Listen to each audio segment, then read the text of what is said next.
A lot of people thought Justin Fields is this phenomenal talent that would be sought after, but now we're seeing that it looks like his trade market is really drying up. No real buyers, at least at this current time, and it's not looking great. I want to know which team do you think Justin Fields will be on by the time Week 1 rolls around in September? Jets, Broncos, or Steelers, and I make my arguments for each.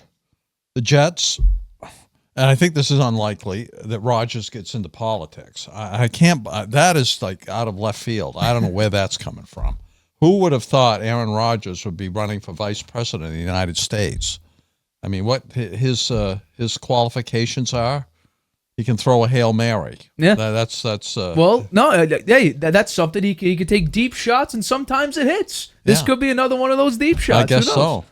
I guess so, but that was odd. I never would have anticipated something like that happening. But if he decides to pursue that, right now the Jets have Tyrod Taylor as their backup. They're going to be getting rid of Zach Wilson. So I think that Justin Fields is a high possibility. And even if Rodgers stays, they may go for him to play behind or watch Rodgers play for a year, because Rodgers not going to play too many more years. I don't know. Maybe Rodgers thinks he's going to play 3 or 4 more years. It's hard to know. Nobody knows for sure. But Justin Fields did play with Garrett Wilson when he was at Ohio State. So I think that's a possibility. The Broncos, I think that they're in a tough spot because they have so much dead cap money. They have Jared Stidham, who played okay, I guess, in the 2 games that he started this year for them. The last 2 games of the season, he had about 500 yards passing, and 60% completion percentage. So wasn't bad. They have the number 12 pick. They're not going to get a great quarterback at number 12. That's too far down the line. So they might take a look, because it looks like Justin Fields is going to be able to be had for not too much. But I do think the most likely spot for him is at the Steelers still. And I think he'll play behind Russell Wilson for a year to watch. And then, depending on how well Russell Wilson does, his second year is going to be a low salary too, because he's still getting paid big time from the Broncos. So he could be there 2 years. He's 35 years old, and I thought his play was pretty good last year. Actually, he was a dink and dunker, as you pointed out. So he didn't have the kind of interceptions that he might have gotten if he was throwing the ball down the field more. But they did get 7 wins, and his stats were okay. He made some turnovers that he shouldn't have, and lost the game to the Jets there, but maybe he should have won. But now he's with the Steelers. He's going to probably be the starter, and they don't have a backup now, but since Mason Rudolph went to the Titans, and they just traded Kenny Pickett to the Eagles, which surprised me a little bit. So I think the Steelers are the likely landing spot, with Justin Fields being a backup for a year. Well, and that's my analysis, Nate.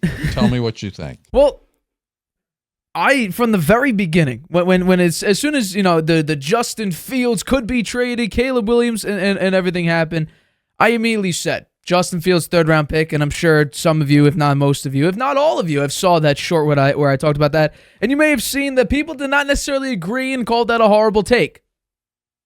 How about now? Justin Fields is not wanted really at all. It seems like the Raiders have a little bit of interest, but at this point, they have Gardner Minshew and they've Aiden O'Connell, and they're actually in a position to draft a quarterback if they want to take that route for this season. Now, I think Gardner Minshew is probably one of the most underrated quarterbacks or just players in the NFL right now.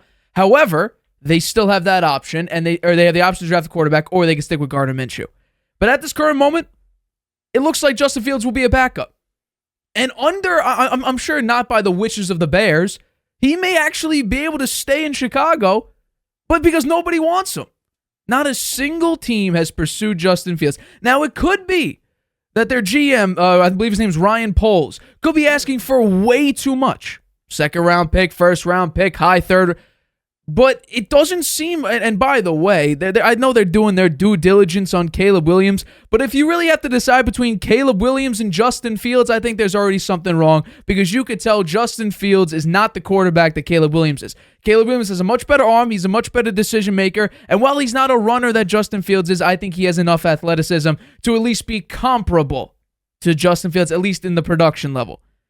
But I saw this coming immediately. If a guy goes 40 touchdowns and 30 picks with 38 fumbles, it's not good. It's just not good. And these are the stats. The fourth quarter stats, I mentioned them before. They're very, very ugly. This past season, last in completion percentage in the fourth quarter, last in passing yards, the most turnovers in the NFL, and also last in passer rating, all in the fourth quarter. He's just not a good quarterback as the game goes on. So what team would want that? What team would want a quarterback who makes self-inflicting wounds? It's not that he doesn't have talent and can't throw the ball to him because of no separation. If you have 38 fumbles, well, you might be able to blame your offensive line. If you look at his time to throw, he had the most in the NFL. Now, the passing protection wasn't great, and the wide receivers, they weren't plentiful like they are maybe this season with Caleb Williams. But those fumbles are self-inflicting wounds. At least. Daniel Jones' offensive line was probably the worst in the NFL this past season. However, the fumbles have not been a problem since his rookie year. He got progressively better with this fumbling issue.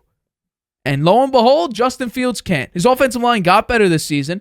Now that they went 7-10 this season.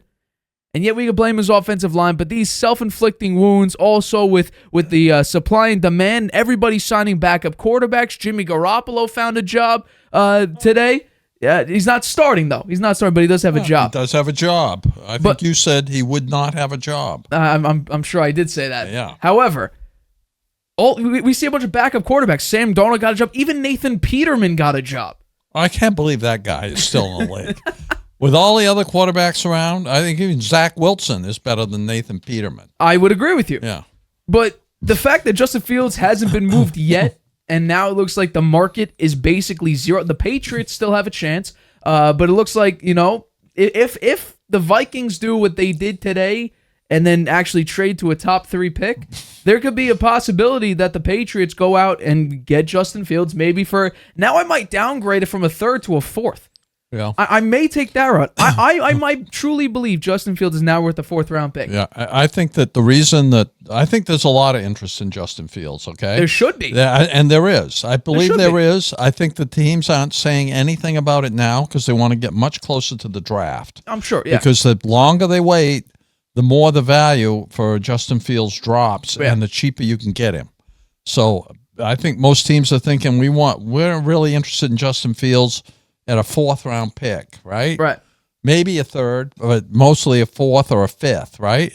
He's a steal at a 5th-round pick, I think. I would agree. Right? I would agree. At a 5th-round pick, he's a steal. So they're waiting. They're just lying low, and they're waiting to see what happens. And then there's going to be action right around the draft. That's my thought. And maybe the Giants are in there too, right? Supposedly now the Giants, there's a report now that the Giants are all in on J.J. McCarthy for their draft pick at number 6. Don't know if I love that just because I'm not a massive J.J. McCarthy fan, but they do need a quarterback, but they also need an offensive line. They need to build the offensive line, although they're getting pieces. They still need a quarterback. They still need weapons. Once again, their tight end may be retiring, but we'll have to wait and see what the Giants do because their entire situation, it's such a mess. They also need a running back, but we'll have to wait and see with the Giants, but this Bears situation, you know what? The Justin Fields fans, they may get their wish that the Bears keep Justin Fields, but not under the fact that they want to keep him. They just can't get rid of him. And obviously, you don't want to release a talent like Justin Fields. You could use him as a backup, maybe learn a thing or two from Caleb Williams if he can, although don't know. We don't know what it would look like to see Justin Fields, a veteran, learn from a rookie quarterback. We'll have to wait and see about that. It could be that Justin Fields teaches Caleb Williams a thing or two. Who knows? Zach Wilson was able to take that job, however, it was for a Hall of Fame quarterback. So this situation is very, very interesting because I just feel like Justin Fields is in a very bad situation because I seriously think the franchise has not helped him a lot. They did this year, and it looked a little bit better, but he definitely has not helped himself with low passing yards a game, a lot of turnovers, a lot of interceptions, the most fumbles since he entered the league. The fact that everybody's signing backup quarterbacks now. And if Justin Fields went up to Ryan Poles and say, I want to get out of here, he would be gone. Kenny Pickett did that today, and so we're going to see if... Kenny Pickett went and said that he wanted to leave. Right, because, Russ is not going to be giving up... Russ is not giving up that job anytime soon. I think Mike Tomlin's going to stick with him, but... Yeah, if Justin Fields walks up to Ryan Poles and says, I'm done, like, get me out of here, I think he'll be gone very, very quickly. But supposedly they're doing their due diligence in the draft. Caleb Williams' pro day is coming up soon, so they're going to go to that. So we're going to have to wait and see. But this situation, I don't know. I said 3rd round pick. People say it's a horrible take. Maybe they're right. Maybe it's actually a 4th or a 5th. So we'll have to wait and see. But I think there's huge interest in him if it gets down down those picks down that far. Yeah. There's going to be lots of interest. And then you also have to think about his $25 million 5th-year option that you might have to give him as well, which that also could play into it. Honestly, the way quarterbacks $45 million? No, 25. 25, yeah. Honestly, at that price, the way quarterbacks getting paid, if you do trade for him, so he's in his 4th year, and he has a lot of upside, give him that 5th-year option. I would, because clearly it worked. So I'd give him the 5th year. Then in the 5th year, if he maintains that level of success or doesn't have massive regression, there you go, Justin Fields. You got your long-term contract you were looking for. But sitting on the Bears bench, because I don't think the Bears are going to trade the first pick. Because at this point, it's like you're going to go out and get Marvin Harrison. But you're already getting you're getting talent around whoever's the quarterback from the Bears anyway. So this situation's interesting. Chicago, they've never gotten quarterback right, and I'm afraid if they either trade the 1st round pick or they do something weird with Fields or even just with Caleb Williams, that it's just going to be a rinse and repeat process of failed quarterback after failed quarterback just over and over again. And, if they do bring Caleb Williams in and they trade Justin Fields, don't they need a veteran backup for Caleb Williams you would think. To kind of help him learn the ropes? Yeah. I would think that wouldn't be too fair to bring him in with nobody there to mentor him. That's to be tough. Say, okay, you've got the starting job. You've never played in the NFL before. There's no other quarterback on our roster that's ever played in the NFL except that guy. What was that guy? Tyler Bagent, I believe his name is. Bagent, yeah. Well, he's had a few games, but he's no veteran. He's not going to come in and be like, "Yo, this is how you win games." Although he did win a couple, so yeah. But he's not like this is how you create long sustained success because he's never had a significant playing career. So the Bears, I feel like they're setting whatever quarterback plays for them up for failure again. Now they're getting a bunch of pieces. But it's like the Jets. They can do a lot of things right, but in the grand scheme of things, they're still the Jets. Something's bound to go wrong. With Chicago, I feel like it's the exact same thing with a quarterback. Something weird is going to happen, whether it's Fields, Caleb Williams, or whoever is their quarterback. Something weird's going to happen. Hi, everybody. Thanks for watching. Make sure you subscribe here to get the latest from the show. Also, if you want to check out the full episode, make sure you click the I in the top right-hand corner right now. If you want to listen to this show anywhere you go, make sure you go to anchor.fm/The Harvey Hour or anywhere you get your podcasts.